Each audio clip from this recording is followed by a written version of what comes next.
J.T. Crowley is Talking Books. On this show, you'll hear from emerging talent and seasoned veterans from around the world.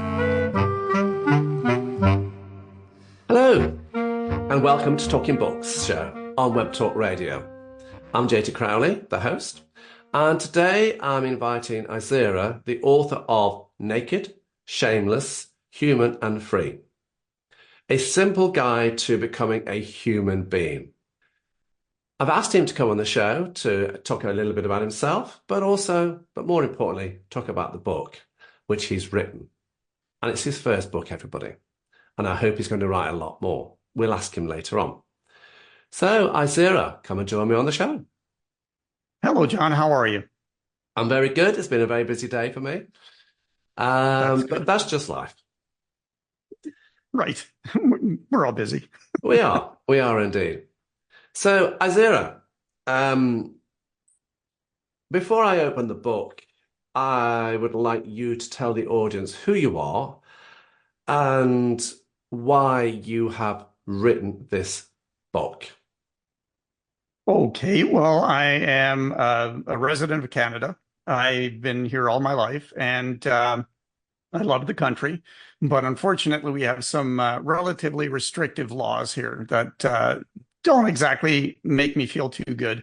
I am a human being first and foremost, and I really want to help people understand that they're human beings as well. You see, I feel that a lot of our population walk through life taking their bodies for granted, taking their lives for granted, and just doing whatever comes next.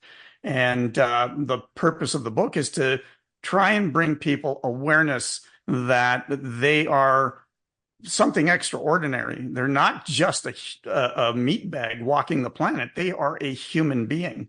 And being such, we have that in common with everyone. I like the idea of co-creation. I like the idea of working together to create peace and harmony in our world. And I try to describe those concepts in the book. So my personal life, I'm a naturist or a nudist. I belong to a social community of naturists, and I feel that when you learn the naturist philosophy, you become free. You absolutely free yourself of things like trying to put out a perception that you're something that you're not. You get to be authentic. You get to be real. I find that when I get to my trailer park, to my community, I find that I've got this urge to be honest and open and vulnerable as I can possibly be. And all of that is all right in our community. So I'd like to help other people experience that. Now, naturism isn't something for everybody, but naturism is more of an attitude than it is, being naked all the time. So hopefully that kind of idea comes across in the book. That's what I'm trying to get across anyway. Okay, let's open your book. Awesome. Now, everybody, there are 14 very curious chapters in this book. Now, we're not going to go through all 14 chapters because that's not the whole idea, not the concept behind this podcast. The idea is to give you a sneak preview, a bit of a glimpse as to what is in this book, what you can expect from Izaera. So we've had a discussion beforehand, so we're going to go to the introduction, and then we're going to go to 7 other chapters. So we are going to give you a flavour. Now, if you want to know more, then you can have a look at the written introduction that accompanies this podcast. And there you'll see under social media sites, you'll see the webpage. And that is www.nakedshamelesshumanandfree.com. And there you'll find more about Izaera and more about the book. So you can go and venture there. And you can get the book from that website as well. Now, let's have a look at this book. And I want to go to Izaera to the introduction, and then we'll go to the 7 other chapters. Now, your introduction, Izaera, is quite lengthy, and you talk about an awful lot of things here. So You say we've become human doings, enslaved to money. You say naturism is a philosophy, it's not a dogma. There are rules around naturism. You say you're not a scholar, you're not a learned person, but you're a nudist who uses the term naturist to describe your attitude towards freedom, because that's what it means to you. And I think I'm right in saying that. You see yourself as an educator, a mechanical fixer, an expert of living. And nudism and naturism has always been part of your life for us, going back to your childhood, probably. And so when I looked at this introduction, Izaera, I felt that you've packed an awful lot of punches in this introduction. There's a lot for the reader and for the audience to start to get a grip and understanding as to who you are and why you've written this book. So I think the introduction is you setting your stall out. So my question to you is, why is the introduction so, how shall I say it, packed with interesting information? And do you think that it's a fair reflection on what's coming down the line in the book? Yes, absolutely, John. I think that I wrote that introduction to try and give people a synopsis of what they'll find in the chapters. Just a kind of a brief glimpse to whet their appetite, so to say. They'll read certain things and they might want to skip chapters instead of going to a chapter that was in the introduction. Yes, giving an introduction to who I am, about my life. I think there's some brief stories there about how I've grown up and where I've come from through my life. And I think that people can learn from my experiences. I think that people would resonate. A lot of people, especially my age, would probably resonate with those experiences as well. So I'm hoping to show that I'm also, as I said in our opening statements, that I'm a human being. I've got flaws. I'm not perfect. I try to be as happy and as joyful in life as I possibly can be, but I still react to things. And that's because of my conditioning in my childhood to react to things that are going right or wrong in my environment, in my circumstances. But I've learned how to respond to things better. And hopefully in the introduction, that kind of gets the gist across. So instead of being erratic and reacting to what's going on, falling into things like anger or surprise or other things, and falling into the emotional state and staying there, you now get to say, this is interesting. What can I learn? How can I move forward with this? So hopefully the introduction will give some teasers into what's coming up in the book. And I hope it entices people to dig in and learn something about themselves. When you look at the introduction, everybody, there are lots of teasers in there. And as Izaera's already said, you don't have to read the chapters in order. You can flip from one chapter to another chapter and then go back. That's the beauty of this book. And not many authors set their books out like this way. So I have to say, Izaera has done a brilliant job here, everybody. Well, thank you. Let's move on from the introduction and let's go to chapter 1. And you had this chapter up as What is Nature? Now, for me, nature means different things to different people. But I'm interested to know, what does nature mean to you?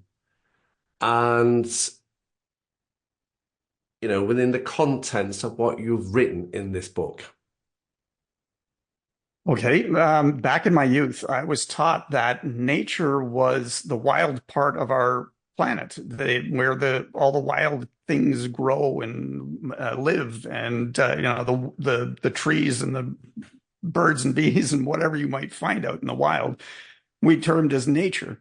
I used to use a term calling it, saying I'm going to commune with nature when I was going to a beach or when I was going camping or something along those lines.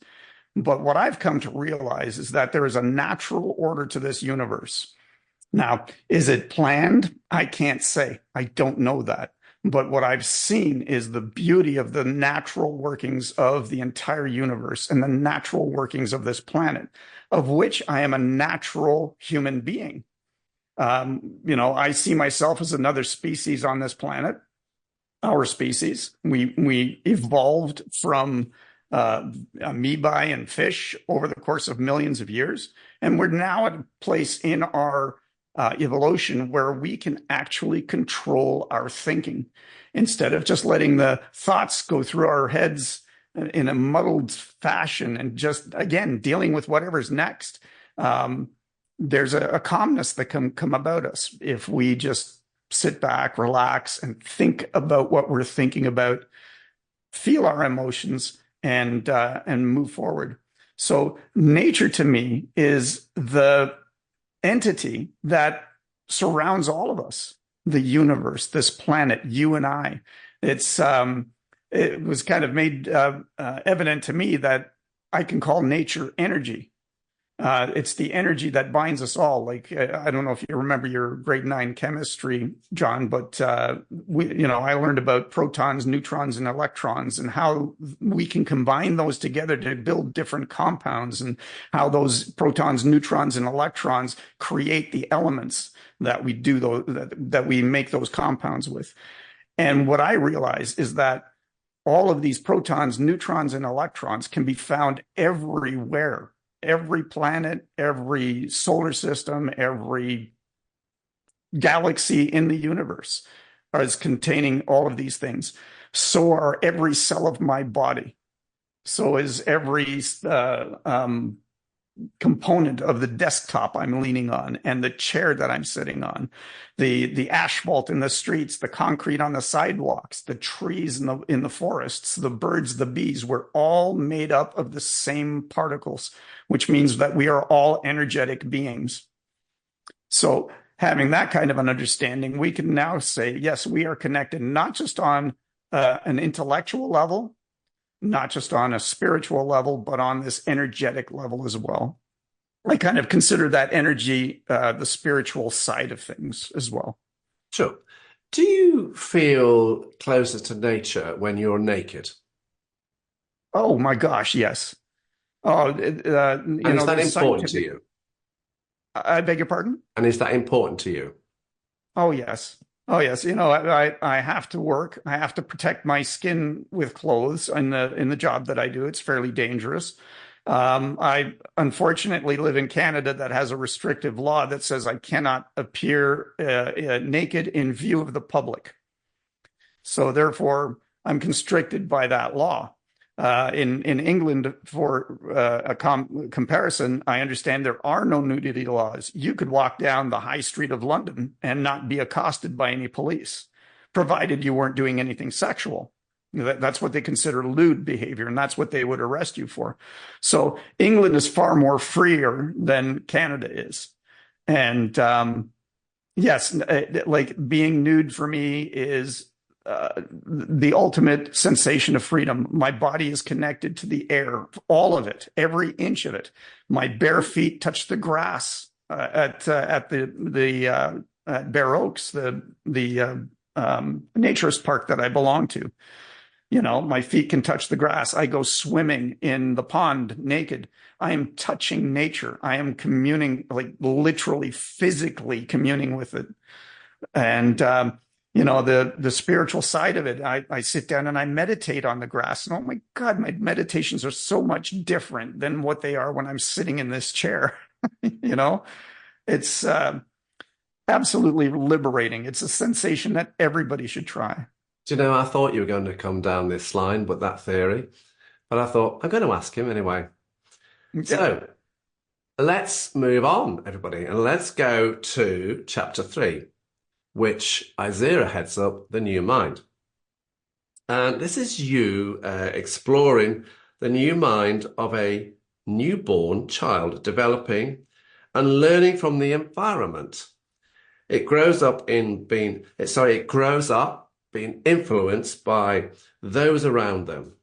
You hint at a child brought up in a naturist way is more likely to become an adult with a more open mind to life, as opposed to your own childhood, with a set of parents who you loved very, very much, but were heavily influenced with their own upbringing around World War II in Germany and the religious teachings that were prevalent at that time. So they had their own views, which were probably slightly different to yours. So I guess this chapter around the new mind is very important to you. Would you care to expand? Am I right in saying it's important to you? Oh, you're absolutely correct, John. It is very important to me for two reasons. One is that when you become aware of how you were programmed as a child, and it is a programming, it's not a purposeful programming, but it's just a programming of happenstance. You're born a blank slate. Your mind has not been able to develop anything, right? Your brain synapses are coming together to, first off, understand language, and then understand how to walk and understand the food that you like. You like the food that you like because of what your parents fed you when you were born. So having this programming, I grew up, as you said, my parents came from Germany, war-torn Germany. So things were very disciplinary in my home. My parents raised us through criticism and ridicule to try and guide us down the right path. So as an example, when I came home with the first report card, my mother looked at it and said, "Stephen, you've got to try harder." Right? Instead of saying, "Wow, look at this. This is great." She said, "You've got to try harder. You've got to get into university. This is in kindergarten." And my mom's trying to push me down this path. Instead of allowing me to be who I want to be, instead of trying to figure out what's inside of me, my mom just pushed me down this path. So already at 5 years old, I'm going down a path that does not fit who I am. And I think everybody's experienced this. And I think that becoming aware of the fact that this is what's going on can maybe help you understand why you behave the way you do right now. It did that for me. So, talking about the new mind and trying to help people, I find it kind of, I don't know how to put this. I won't say surprising. I won't say disappointing, but I find it kind of amazing. I guess that's it. I worked with troubled youth in a small town that I lived in for a little while, and there were teenage pregnancies there. And they told me the reason why they got pregnant, and it was just a happenstance. While we were partying, we got high, we couldn't control ourselves. We had sex, and now we've got a child on the way. And that's kind of an animalistic kind of way of going through life. And, I kind of want to implore wannabe parents to really sit back and say, why am I bringing this life into this world? What do we want this life to achieve, right? And it's not like you're going to tell it what to achieve, but you're going to reach to it, to whatever that child is, however it identifies, whatever sex assignment it has, and say, what is it that you want to do? What would be fulfilling for you? And find the people that can help them learn what they need to learn in order to express that. And I think that's the idea of co-creation as well. It's not just something that you do for your children, but it's something that you can do as adults. Sit back and say, what is it that you want to accomplish? How can I help you do that? Right?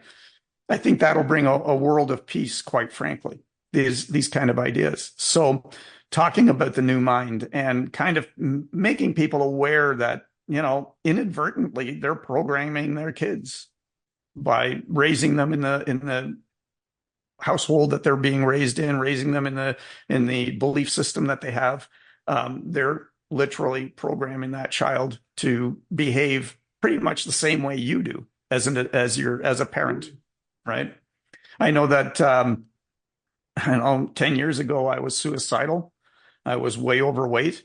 And I was following in my father's footsteps. So his programming really reached down deep inside me. So having able to become aware of this, I've been able to redirect my life 180 degrees. And I've never been fitter in my life, and I've never been happier, quite frankly. So personal development was the key, and I'm just so grateful it came into my life and that I've made the effort to change it and So reprogram. would you say that this change, in your life is really stemming from your ability to, be a naturist, connect with nature more? Yeah, I think that that has a part of it. I think that's more the icing on the cake. The personal development helped me understand why I like being naked in nature with my friends and being in a community of like-minded people. So I think it has helped me become happier and more confident, definitely more confident in myself, because as a child, I had no confidence whatsoever. I was bullied all the time. Um, and now, I like people. I try to think about things. I love everybody and everything. And I trust people until I can't trust them anymore. Or I love people until even if they try to hurt me or if they do hurt me, I still love them Hmm. because I know they don't mean it, or if they do mean it, I can't help that. So having anger in me is something that I can't understand anymore. Having a need to respond to somebody who's hurt me, or to get revenge or something like that. That's nonsense. It's a waste of energy. It's a waste of life. So I try not to do that anymore. Okay, all right. Let's delve into the book a little bit more here, Izaera. Okay. Let's take the audience to chapter 5, Wealth versus Greed. Ooh, You this is start one the of my chapter by favorites. saying, I love being a naturist. I think I have a better handle on what it means to be wealthy because of my association with naked people. There is nothing wrong with being wealthy. Wealth isn't necessarily having more money than you need and hoarding it. Wealth is having good health, being happy, and having enough money to be free by meeting one's own basic needs and using what's left to benefit humanity. Where are you taking the reader with this thought process in this chapter here, Izaera? Well, I think I said in the introduction that I feel that we're enslaved to money. And I feel that there is entities in this world that control money. They're the ones that make the money. They're the ones that direct it to flow to where it's going. Um, I know that there's an infinite amount of money, and I just need to figure out how to tap into that and to use it in a useful way, right? A lot of people believe that they have an infinite amount of time to accumulate a scarce amount of money, a scarce amount of money. That there's a finite amount of money out there, and it's absolutely the opposite. And what I really am disconcerted with is how the greedy people of the world have enough money to do things like move armies and this might sound bad, but buy politicians to change the laws so that they can make more money. Um, and being enslaved to these people is not something that I like the idea of. I like the idea that I'm a human being, that I have the right to be who I want to be, and I don't need to be controlled. I have control of myself. And I think that being wealthy, okay, that's awesome. But how much is enough? I think I write that in that chapter.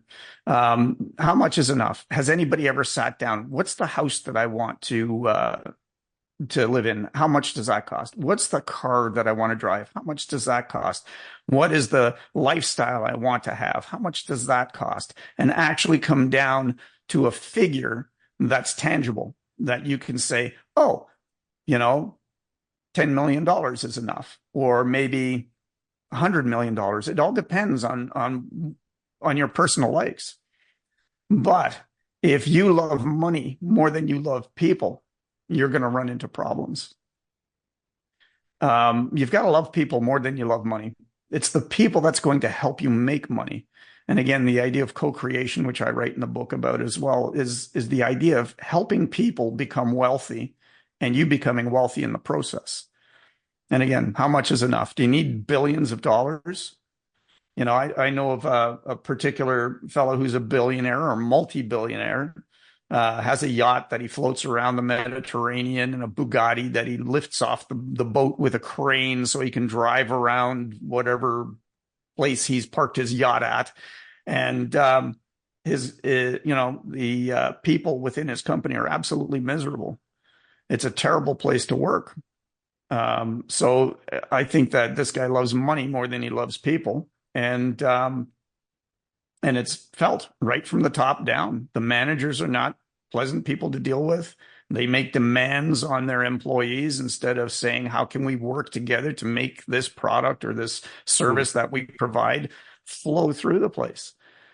There's better ways of making money. And if you're that greedy, I don't know. I feel sorry for you, quite frankly.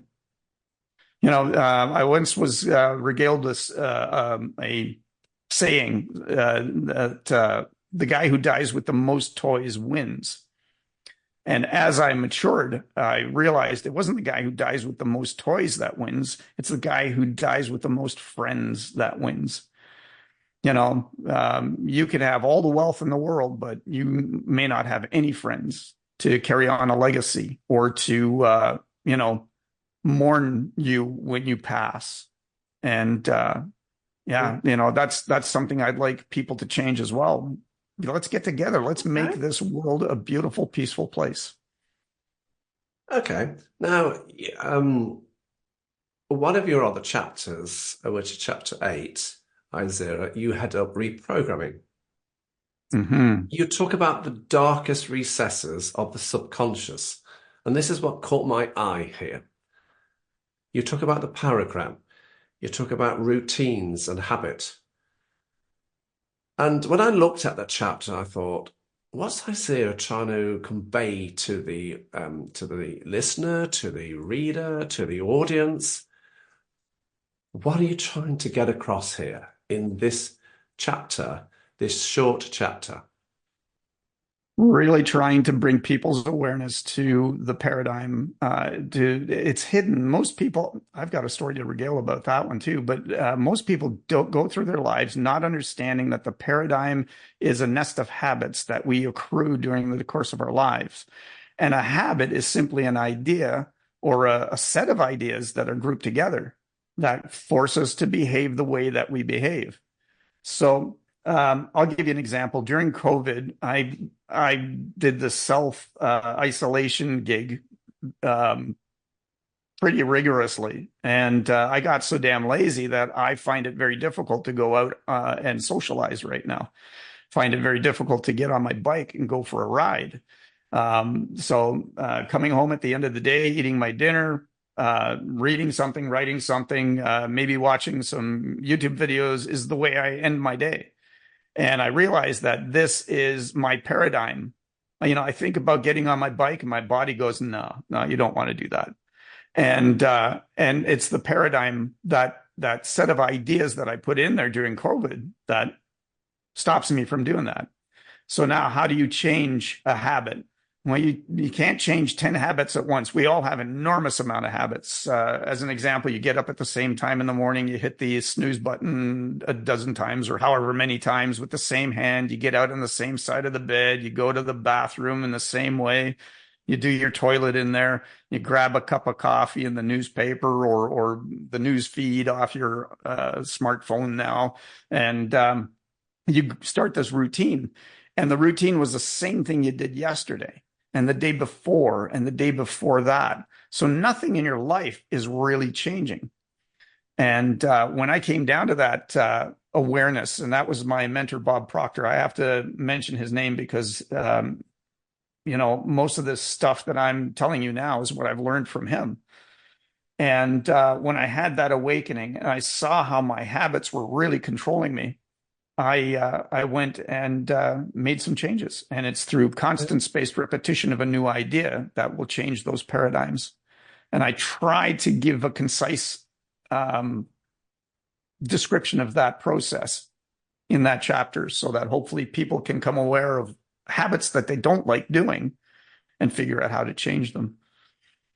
So when I was a little bit younger, I dated a young girl for I'm going to say 2 or 3 weeks.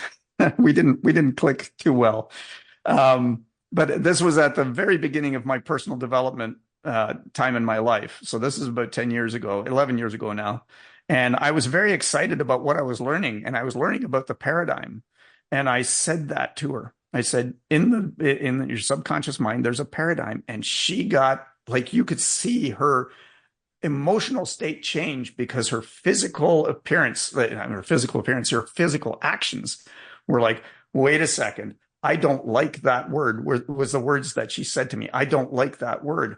And I'm thinking about it, paradigm? Yeah, that word, I don't like it. And I said, well, it's just a word. What's wrong with it?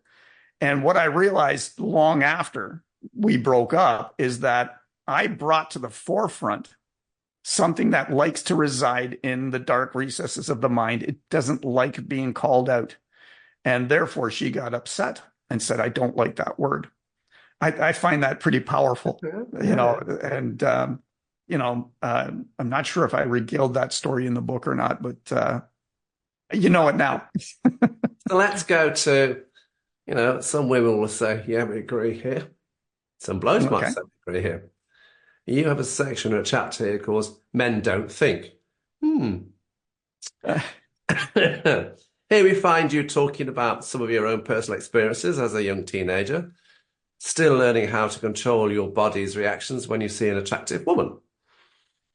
Care to expand on what you're talking about here in this chapter? And again, what's the overriding relevance here in this chapter to the general conception of the book? Okay. You, naturists, what some people see naturists in the world as, you're trying to dispel this myth that naturist is not about, how shall I say it, naughty nudity. It's something very, very different, and it's very, very personal to you. Yes, absolutely. When I tell people that I'm a nudist, I've never had anyone say this to me, but I have this idea that people would think that, well, you're a nudist, that means you're a pervert. That means that you could be a child molester. It could mean that you're doing something that's not socially acceptable. And I've got news for you. In the naturist community, it is non-sexual. We do the exact same things that people who wear clothes do, only we just don't wear clothes. And it allows us to dispel the sexuality of the human form.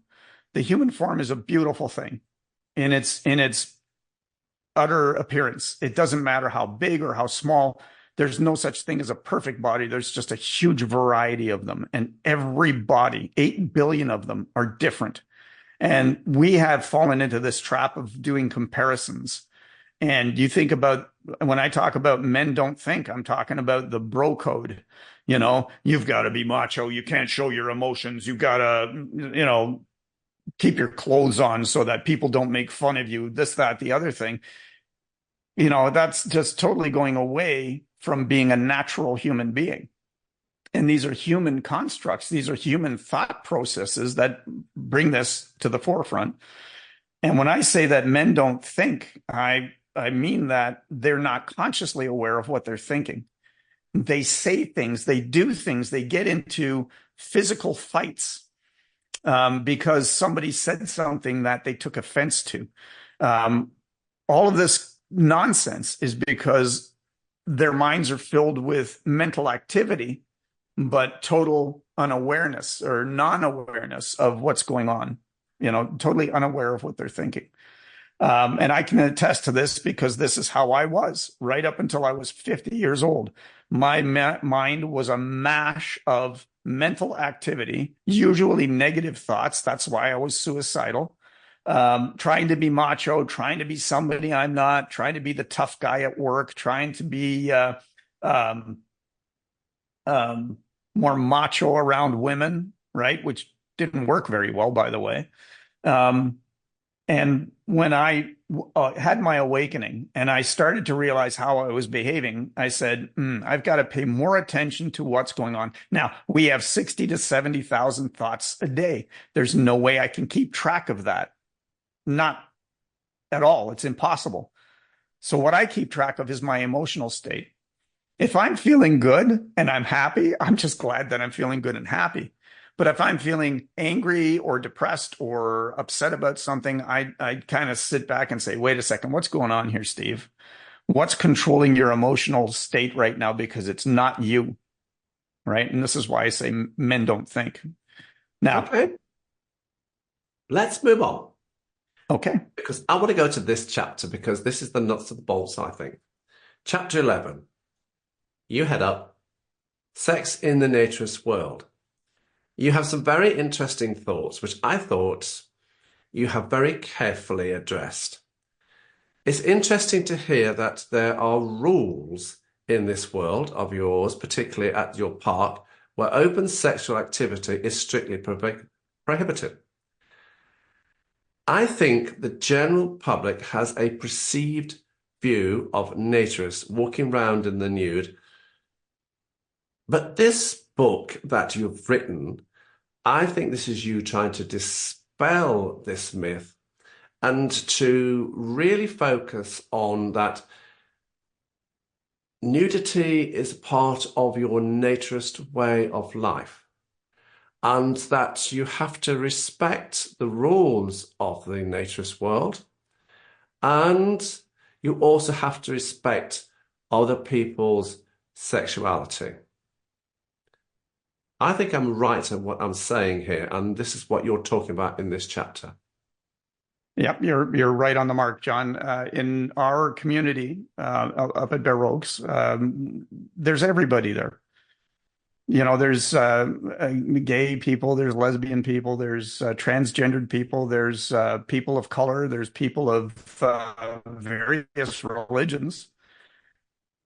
It all seems to me that when you shed your clothes, you shed the pretenses that you express by wearing certain types of uniforms or clothes. We just accept each other. We respect each other. That's the other thing, right? We all have differing viewpoints. I've gotten into some very heated discussions with people, but we always walk away friends, right? Sometimes we just don't agree on things, and we have this, I don't know, it's nothing that's written down. We just agree to disagree and go about our business. And when we get back together, we can say, hey, I thought about what you were saying, and hey, maybe I should change my mind about that. Or I still stand by what I'm saying, and have a polite discussion about this again. Never have I seen naked people fighting, like physically fighting. Heated arguments, definitely, right? They happen. But never has the constabulary been brought to the park to break up a fight.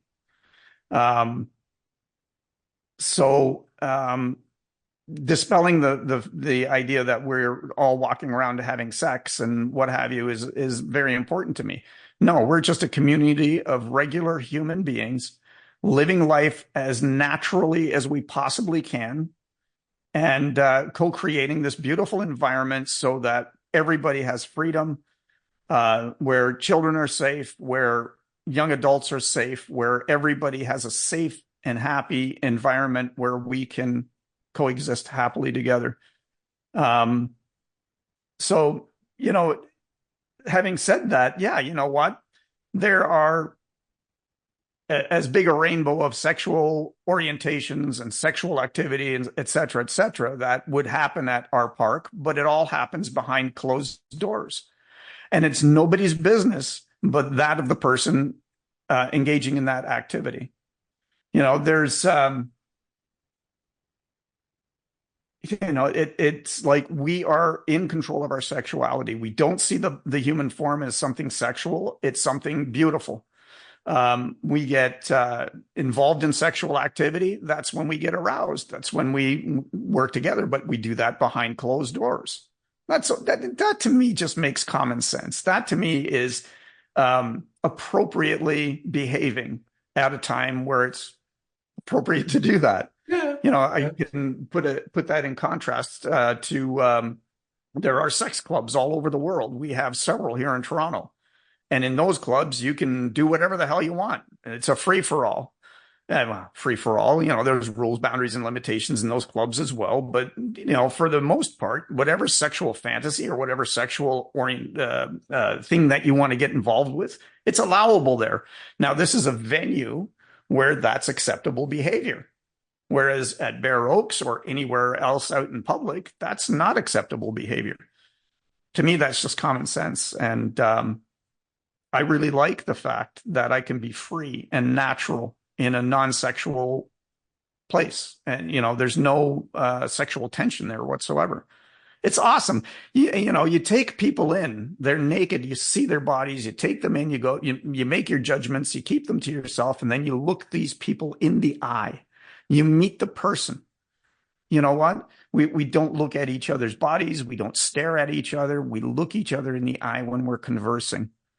And it's a real connection that we're making there. Whereas in the textile world, you might be speaking to somebody, but your peripheral vision is engaged in this somewhere else.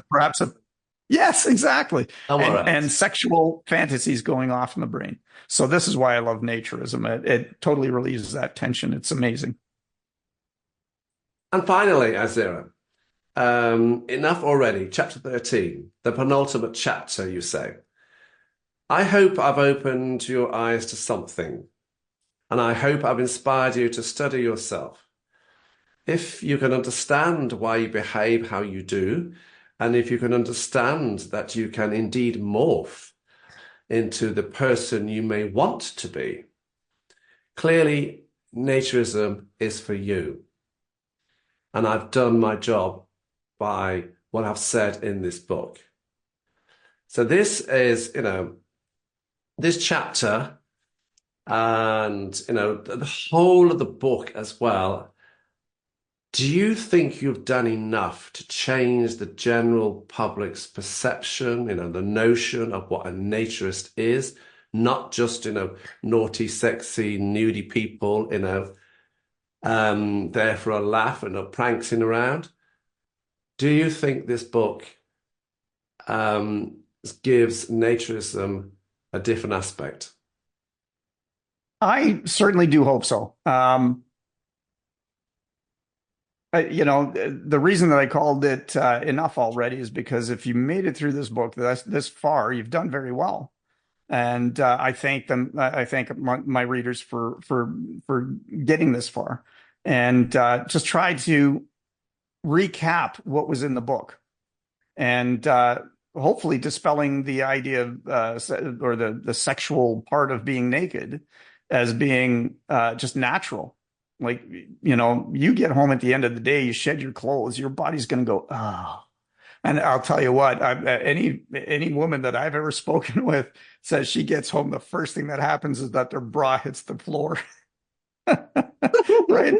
Because they're tired of wearing that sucker. And I don't blame you. You should go braless all the time. Right. And, it's unfortunate that men don't think, because, they see a bare nipple poking through a blouse and they lose their minds. Right. So I understand why women wear them. And, I feel sorry that we have to go that way. But yeah, so, I hope that this interview also kind of dispels this idea of sexual behavior at a naturist park, or, there's a World Naked Bike Ride coming up on June 8th here in Toronto, and I'm going to participate in that because there's a bunch of reasons. One, I want to desexualize the human body. I want to help people find more freedom. I want to stop riding my car or driving my car wherever I go. Get people to understand that, riding a bike is a lot more healthier than sitting in a car to go around to the corner store. What bothers me now is we have these electric bikes and these electric scooters. Nobody's getting any exercise anymore. And there's a book I read, and I might as well plug it. It's called The Primal Blueprint by Sisson. Mark Sisson, and he describes how we were 10,000 years ago. We were walking everywhere we went. We were foraging for food. We were finding good, nutritious stuff.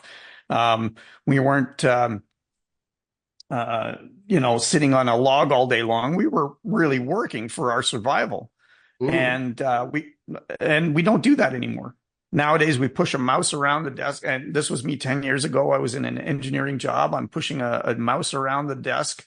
I'm getting bored with what I'm doing. I'm surfing YouTube videos or what do they call it? Social media, and not being productive, right? And I'm getting fat. I'm lazy. I'm not socializing with anybody. Man, my heart was ready to explode, and I was definitely running into depression. And coming out of that, having my awakening, working to really appreciate the fact that this body gives me life, that this body holds my consciousness. I consider the consciousness the spirit that resides within me, the guy that's making the thoughts, the energy that's making the thoughts. So, yeah. And I have a theory: more cycling and less statins, and we'll move on. yeah. I hear more you. cycling and less statins. Yes, so, I agree with you. Do you intend to write any more books? I am working on my second one, and hopefully expanding a little bit more. I know that this book was short, but I kind of tried to do it that way so that I could keep things concise and real, not really stuffing it full. I don't know if you've ever read Napoleon Hill's Think and Grow Rich. No, I haven't. It has 300 pages of amazing material. It was written back in 1937, and that material is as relevant today as it was back then. If you switch the characters and the stories that he puts into this book with the contemporary people, it still matches. Like, he wrote something that is absolutely timeless. Bob Proctor read this book. He considered it his Bible, and I read it not as often as I should, or as I could. I shouldn't say should, but as I could. But when I do, I always get a new idea or some kind of a fascinating twist on things. So we can expect a new book out soon. Yes. Who would you like to see reading your book? Anybody. Where can they get your book? How do they get the book? Mm-hmm. Yes. Well, you can visit the website, www.nakedshamelesshumanandfree.com. You can go to Balboa Press. You can find it on Amazon. There's 3 different variations, and an audiobook is on its way. There's hardcover, softcover, and ebook as well. So they're relatively inexpensive. It's $16.99 US for the soft cover, $34.95 for the hardcover, and I think $3 or $4 US for the ebook. So all kinds of. I just have to say, Izaera, it's been a great privilege chatting to you about to learn a little about yourself and your book. I've certainly found it fascinating, and as I say, everybody, go and have a look. Naturism isn't about nudity. It's about a way of life. That's what Izaera is trying to get across to you here. It's not naughty, sexy pranks. It's about a way of life with respect to other people. So Izaera, thank you very much for coming on the show. I'm blessed. I thank you for taking the time to interview me, John. I really appreciate that. Thank you so much. Oh, you're very welcome. I'm JT Crowley. Thanks for listening, wherever in the world. Until next time, stay safe.